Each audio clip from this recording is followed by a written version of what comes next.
May nagsabi sa akin, nako ay lugi ako sa HMO kasi di naman ako sakitin.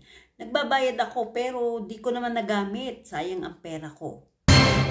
At heto ang sagot ko, hindi ka lugi sa HMO, pinagpala ka, binabayaran mo yan hindi dahil gusto mong magkasakit, kundi para handa ka kung sakaling mangyari. Kung hindi mo magamit, ibig sabihin healthy ka.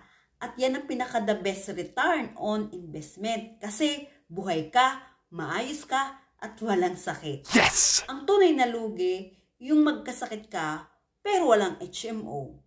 Yung may HMO, pero di nagkasakit, panalo yun. At heto pa, may good news ako. May 3 uri ng product ang Kaiser. Isa na dito yung Kaiser Long Term Care. Dito, mas mapapanatag ka dahil ito ay 3-in-1 product. May healthcare, sakaling magkasakit, may life insurance kung sakaling kunin ka ni Lord, may iiwang ka para sa family mo, at may investment.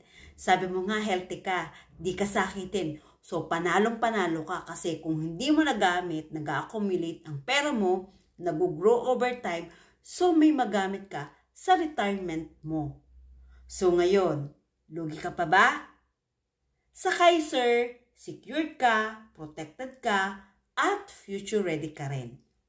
Para sa mga iba pang detalye, pwede mo akong i-message or mag-comment ka lang sa baba.